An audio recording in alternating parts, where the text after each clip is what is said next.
Hallo und herzlich willkommen zu einer weiteren Folge Chäos Noah. Taku hat ja in der letzten Folge sein D-Sword endlich gefunden und hat jetzt eigentlich den Plan gefasst, Rimi zu retten. Und zwischendurch schaltet er in der Menschenmenge in Shibuya nochmal die Porter aus, die mit den Rucksäcken, die halt für die Illusion sorgen. Und eine von den Portern scheint offenbar die Krankenschwester aus dem Krankenhaus zu sein. The nurse will smile so gently to me at the hospital. Was now glowing daggers at me. She had a large handbag with her. Most likely there was an Noah 2 terminal inside. 真実を暴くんだ。彼女がしてきたことをこの場にいる人たちに提示すれば、この熱病のような混乱は収まる。What she did. 彼女がグリムなら、これまでの不自然な言動に君は気づいているはず。Ah ja, stimmt ja. Stimmt, und sie ist ja offenbar Grimm. Also den Typ, mit dem Taku von Anfang an im Chat geschrieben hat. 僕が最初に君に接触した時のことを思い出して。僕は君に貼り付け事件の予言をした。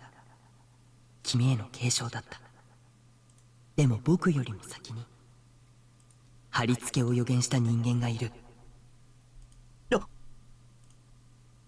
I remembered the exchange we had at the time. A few moments before Shogun talked to me for the first time, Grimm had left the chat room, but right before that, they'd posted an image as a joke, a drawing. The very same drawing that Hazuki-san had scribbled on the medical chart.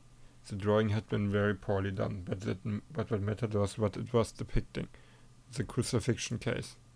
Besides, the first time Grimm had talked to me about the new gen case, they had said this. It's all up in our neighborhood, lol. Even though I had never told them I lived in Shibuya. Even a few hours earlier, Grimm had left some comments that would made it seem like they knew I was Nishijo Takumi. You are our celebrity, so you will be the center of attention. The second time I'd gone to the hospital, Hazuki-san had said, 高階先生はもういません。 And a week later, Dr. Takashina's corpse had been found. I swallowed back my saliva. あの人が真犯人。 Her mind was right before. If I looked inward, I could see. 信仰の救いあれ。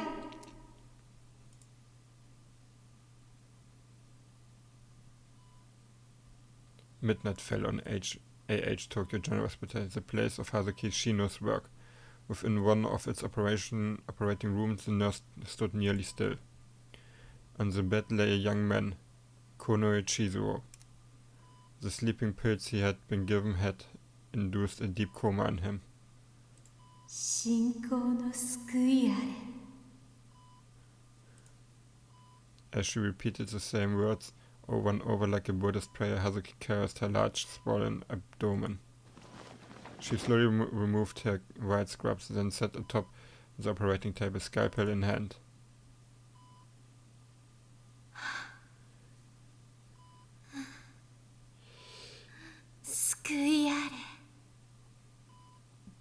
Okay, das ist schon sehr creepy. Then with no anesthesia to speak of, she incised her own abdomen. An incision so masterfully done, it would have earned her incredible praise from surgeons and obstetricians alike. Oh, vieles ausgesprechendes Wort. Although she was a mere nurse, her surgery skills were quite remarkable, even while enduring the uninhibited pain of her self-surgery. The incision she made in her abdomen was performed with the utmost dexterity. Blood and amniotic fluid flowed from the wound, her face contorted in pain. Then, after a few grueling moments passed, Hazuki inserted her own hand inside her abdomen, and from within her she removed a blood-stained fetus. The fetus had yet to reach full maturity, and its forced removal had already ended its life prematurely. Hazuki performed an ophalotomy, cutting the umbilical cord Upon completion of this, she embraced her child lovingly, then placed it on the stand next to the operation table. With her hands now free, she began suturing her wound. The whole ordeal took nearly an hour to complete. With the sheer amount of pain the procedure procured, any normal person would have fainted long ago. Returning the fetus to her embrace, she stood up from the operating table and approached the man lying down on the bed. With bloodshot eyes, she looked down towards the unconscious man's face and thrust the scalpel into his abdomen. The movement was reckless and without care, providing a vast contrast to how delicately and accurately she had torn open her own abdomen before. The pain loosed the man, but before he could consider any hope of escape, he realized both his arms and legs were tied securely to the bed. Disregarding the man's screams, Haruki drew back the scalpel she had used to stab him. It cut through his flesh, tore through the skin. Blood gushed forth, covering her face in crimson. Boy. 信仰の救いをあなたに Ich muss sagen, daran konnte ich mich nicht mehr in der Serie erinnern. Aber das ist auch schon echt nicht ohne. She neared her hands to the victim's wound. And then she forcefully began to widen it horizontally. The sound of flesh being torn open echoed throughout the operating room. Boah. The man's body started violently convulsing as the pain forced him to undergo a cycle of fainting, then waking up again. As she gazed at the gaping wound, Haruki smiled a gentle smile. She then took her own child, which she had just taken from herself, and forcibly pushed it inside the man's gaping wound. Boah. Also solche Geräusche, sowas kann ich ja gar nicht ab. 信仰の救いあれ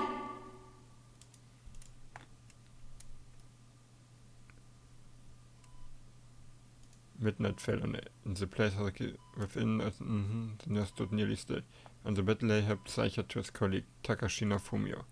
He was tied to the bed, but this was not the only thing that had been done to him. His cranium had been opened and his brain was exposed. His skull had been cut clean, the line being right above the eyes. 高階先生に信仰の救いあれ葉月くん、こんなことやめろ。 Takashina was conscious. Due to the wax of the anesthesia, he did not feel any pain from the cut. The utter dread he felt kept his eyes open wide and his body was sweating greatly. 救いあれ Alter. Das nenne ich mal einander Klatsche haben. Ignoring Takashina's pleas for his life, Haruki retrieved a shiny silver utensil from the pocket of her white scrubs. A utensil that could not be referred to as a traditional surgical tool. It was a spoon, an all too ordinary piece of tableware. Oh, ich habe gerade echt so Befürchtungen, dass ich potenziell nahe am Übergeben mich ans Übergeben begeben werde hierbei gerade. Haruki reveled in ecstasy as if enjoying a meal of curry and rice. He took a spoon. Oh.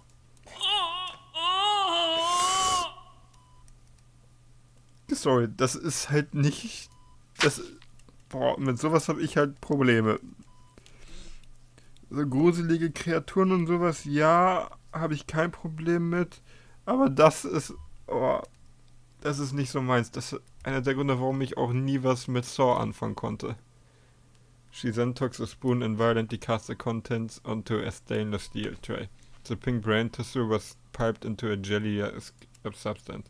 Haruki thrusted the spoon inside the brain once again. This time, however, she accumulated even more matter than...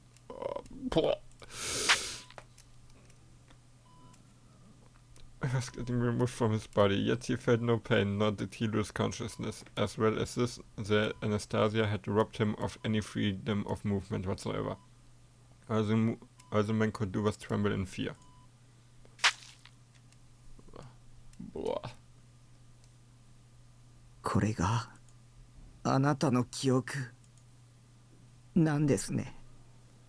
Haruki Shino looked up at the projection in shock. On the screen crossing 4 massive jumbotrons.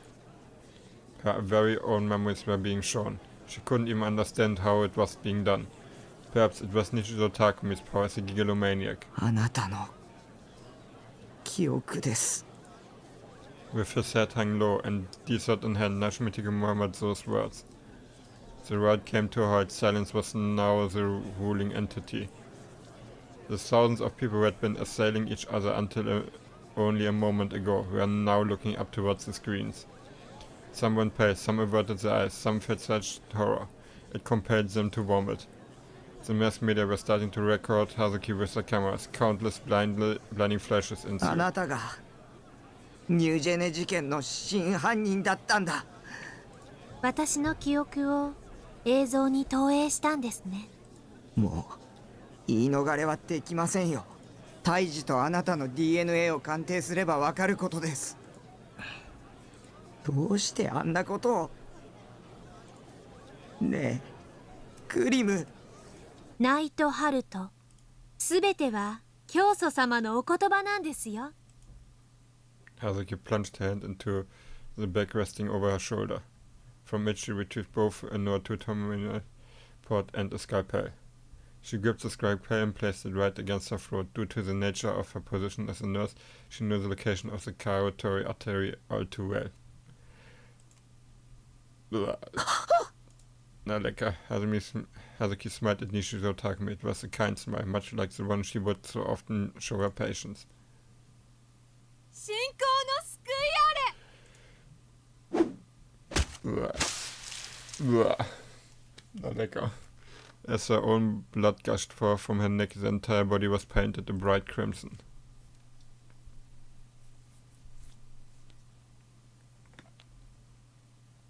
エスパーだ。救世主だわ。 I didn't know who, but someone had mumbled those words. After seeing the sheer number of gazes passing through me, I realized that those words were also directed at me. In front of a countless number of people, Hazuki Shino committed suicide via slitting her throat. Also, calling it a martyrdom might have been more accurate.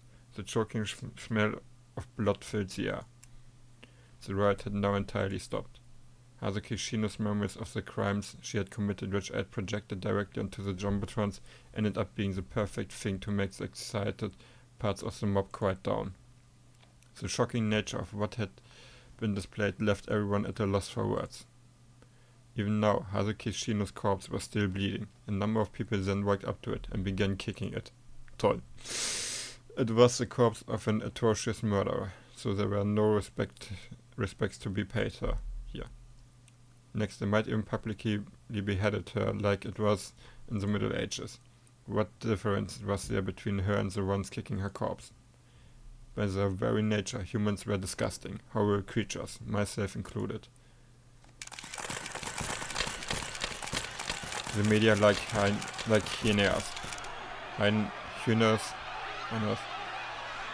were accumulating around anything that could act as a scoop. Roughly half of them had gathered around Hazuki Shino's corpse, and the other half were surrounding me. お見事でした。今のは超能力ですか？やはりエスパーだったんですね。すごいです。今日のこの集まりは初めから真犯人をおびき寄せるためのものだったの？あなたの超能力は何歳頃に現れたものなんですか？ Also, man muss sagen, Medien sind manchmal echt ätzend. 子供の頃のあだ名は振動とか呼ばれたことある？今後警察の捜査に協力する予定は？うちの局の番組に出てくれないかな。 One after the other, endless words of praise were thrown my way. 西条、よくやったぞ。お前すげえよ。One after the other, endless words of affection were thrown my way. I felt hollow hearing those voices. A fabricated image formed by public opinion, and a delusionary being. They weren't all too different, where are they? Takumi.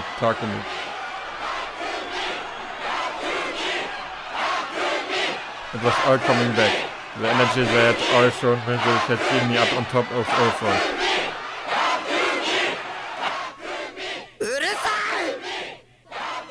Unable to take it anymore, I screamed. 手のひら返して英雄扱いかよ、バカみたいな。 Tears started flowing. I felt completely miserable. I felt completely ridiculous. I didn't have it in me to keep going without crying. I wasn't a hero. 僕はキモオタでセーラタンのエロいフィギュアにハーハーしてる変態だ。18歳未満だけどエロゲーして萌えって言ってる男だ。頭の中じゃ街を歩く女どもを裸にひんむいてエロい妄想してる。それが僕だ。 Tears and mucus smeared down my face. I forgot I was being broadcasted live across the entire country. It didn't even occur to me that I was shaming myself yet again. I couldn't help it. I was physically incapable of reading the room. そうだよ。これでも僕は英雄かよ。違う。僕は英雄なんかじゃない。所詮妄想の存在でキモオタで一人じゃ何もできないヘタレだ。 The voices around me went quiet. The onlookers sank into silence. The people from the media looked at me dubiously. Within the heart of Shibuya, in the middle of the humongous scramble crossing, only my voice was echoing. それが僕だ。お前らに他人に僕っていう人間を決めさせない。僕の本質は僕が決める。僕はお前らのおもちゃじゃない。見せ物なんかにはならない。僕にはやるべきことがあるんだ。僕はお前たちなんかのために行動しない。 Rimi's smile appeared in my mind. 僕はただ For the sake of those I cared about, I was here to fight, then disappear. But before I could voice it, I suddenly noticed that the night sky reflected in the corner of my eye was turning pure white. It wasn't a cloud, nor was it snow falling a little too early in the year. By the time I realized it was the same phenomenon from back when the earthquake hit it. It was already too late. サードメルト予定より早い。 The first thing I felt was the very earth itself beginning to rumble. The ground began to shake. The light in the sky was spreading farther and farther. The very next moment I was struck with a violent ringing in my ears. It was such an intense, shrill, resonant sound, my head felt like it was about to burst open. Everyone else around me was covering their ears too. And then...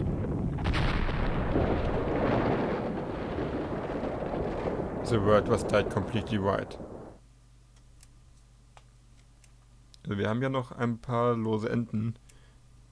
Beispielsweise haben wir ja noch die Sache mit dem Krankenhaus, da fehlt uns das noch komplett, was da abgeht weiter. I was standing atop a body of water, incredibly clear, transparent water. Ja, und Senna und Kusupi fehlen uns auch noch. Was mit denen los ist. It was shallow, reaching only my ankles, but it was not cold. Intermittently, the waves whispered in my ears. I was tightly grasping the handles of a wheelchair. Shogun, no, the real Nishijo Takumi was right before me, his head adorned with his knitted cap. His head ever so slightly hunched forward in his wheelchair. There wasn't a single thing surrounding us. Neither shells buried in the sand nor seabirds elegantly soaring through the sky. Nothing so expressively emulative of the sea could be seen. There were no signs of life, only the blue sea and the crystal clear sky. The terrain was completely flat all around me, with the horizon stretching as far as the eye could see. This place was not the real world. 僕はね、近いうちに死ぬんだ。 Together with the sound of breaking waves, I heard Shogun's voice. From where I was standing, I couldn't see its expression. The tone of his voice didn't carry any particular feeling of lamentation. In reality, his words felt like they were simply casual, passing remarks. この体を見てもらえればわかるわけ。 Small wrinkled and withered away. Small wrinkled and withered away. All of his hair had fallen out. 先天的な病なんだ。僕の体の成長は発症した10歳の段階で止まってる。そして老化している。 Was he aging prematurely? That illness was supposed to be rare, affecting only 1 out of every 8 million people. 10歳って A gruesome scene etched into my memories began to rise to the surface. あのバス事故3ヶ月ぐらい前だよ。僕が発症したの。バス事故は君がそうかもしれない。あの時はまだ自分の力についてほとんど自覚はなかったけど、病が発症するよりずっと前、それこそ物心ついた時から僕はギガロマニアックスとしての力を使うことができた。それが普通のことだと思ってたよ。意識的にしろ無意識的にしろ、僕はこれまで何度も力を使ってきた。だから僕の存在としての矛盾が大きくなりすぎちゃったんだ。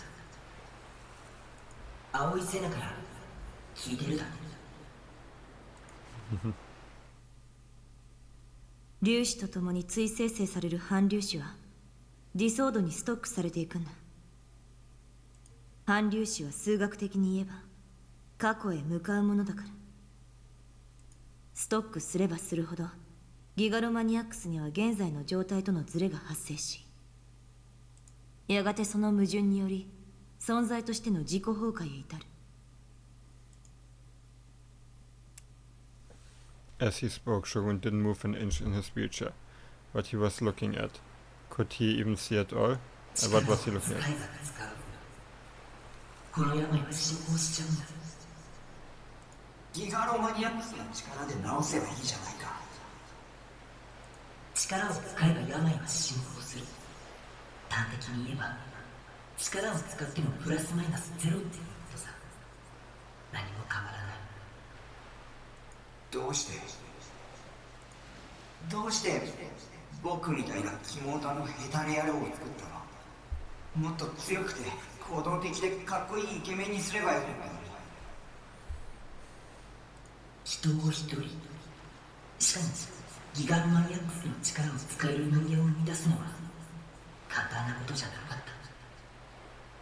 君を生み出したって1年近く昏睡しちゃったくらいだよ。僕は未完成だったってわけ。だからこそ君はとても人間らしい。フォローしなくてもいい。本心だよ。I clicked my tongue. I really did hate this guy. リミにはいつも力を使うなって怒られたよ。彼女は君を助けたいでしょう。でも僕はリミの忠告に従うわけにはいかない。今の危機的状況は僕の IR2 がきっかけなんだから。IR2, that strange scribble on the back of my essay. IR2 はある科学者の目に留まり、やがてのぞみテクノロジー社によって研究が始められた。それがプロジェクトノア。言ってみれば人工的にギガロマニアックスの能力を発生させる装置。僕が計画に気づくことができたのはリミと出会ったからなんだ。彼女がひどい拷問を受けていたのはそのプロジェクトの一環だった。ノアのシステムを効率化するために必要だったのがコード3。ギガロマニアックスが力を使う過程で放出する特殊なノウハウ。それを手に入れるためにのぞみの社長ノーゼはリミに過酷な拷問を加えた。強烈な負の感情を抱くときギガロマニアックスは力に覚醒し理想度を獲得するからね。Once again, I remembered Senna's words. バイオリズムの上昇によって中脳変影系ニューロンのドーパミンが過剰分泌されたときディソードは現れる。それは危機的な状況や興奮、悲しみ、憎しみ、笑いなど人それぞれだ。ドーパミン分泌量が多ければそれだけ観測しやすくなる。君が僕にちょっかいをかけてきたのもそのため。君を覚醒させるためにだ。ごめん。Nicht happy. Remy and I weren't the only ones. There were others who had undergone several mental or physical torture because of Project Noah. Ayase, Senna, Kosopi, and even Nanami. Cruel trials had been laid out for all of them. Also, they could become Gilomaniacs. IR2 から生み出されたノア2は僕が自分の手で止めなくちゃならない。でも僕はこんな体だ。満足に動くこともできない。それに僕のコードサンプルを欲しがる望みから狙われるようにもなっちゃう。That was to say nothing of how he was hospitalized at AH Tokyo General Hospital. Best said hidden ties to the Nozomi group. だから身を隠さなくちゃいけなかった。幻の病室のアミーちゃんか。あそこに入ってこられたのはリミだけだったよ。僕は身動きが取れなくなって、それで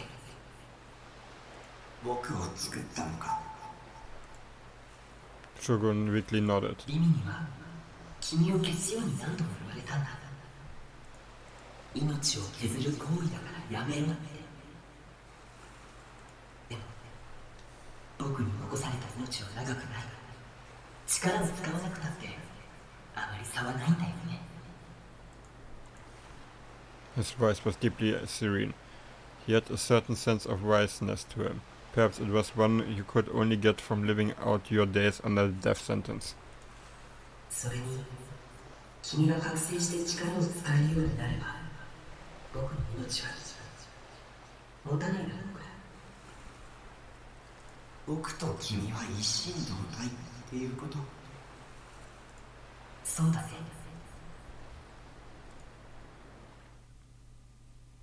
でも一つだけ約束。もう妄想はしないね。タクの妄想力はとっても強いから、妄想をすればするほど本物のあなたの命が削られていっちゃうんだ。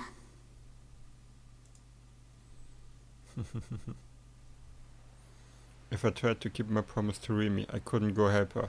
Even if I could, I wouldn't be able to do a thing. It wouldn't matter what I tried. They would turn the tables on me in an instant. 君の命はあとどれぐらい持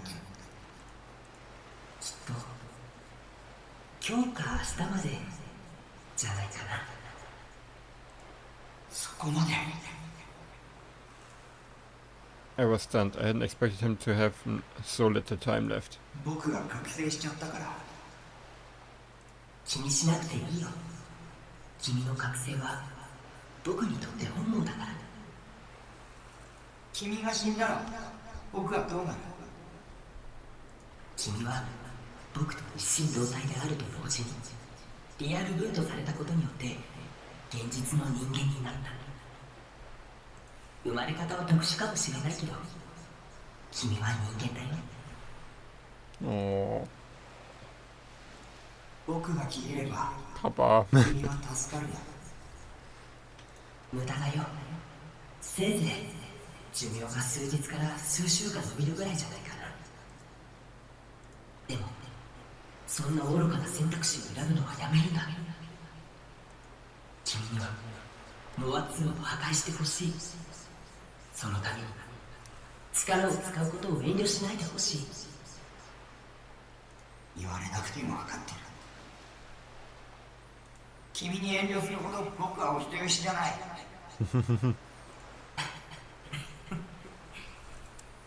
Shogun's shoulders shook faintly as he laughed. Making him laugh was the last thing I had meant to do so. That annoyed me. 君が目覚めてくれてよかった。勝手な話で迷惑かもしれないけど、あと君君に託す。 Suddenly the feeling of the wheelchair handles disappeared. Before I knew it, the wheelchair he was sitting in began to leave me behind. As it moved, it almost seemed to glide across the surface of the water. Its two wheels cut into the water, making waves as it turned. I had no intention of following him. Instead, I absently watched him go. 僕の役目は終わった。勝手だね。僕に丸投げ。少し疲れちゃう。眠らせてよ。 He turned to me from his wheelchair. As usual, I couldn't read his expression, but his voice showed an intense urgency. 時間がない。急いで。ノロセはノア2を本格的に稼働させた。こうなったらノア2を直接破壊するしかないんだ。頼んだよ。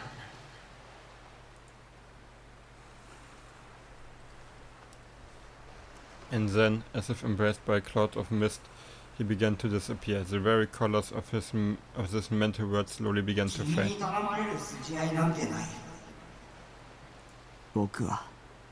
僕自身が決めたことをやるだけ。The sound of the waves became more distant. Just like Remy had once, I burned this perfect, crystal clear sky into my memories. And then I gently closed my eyes.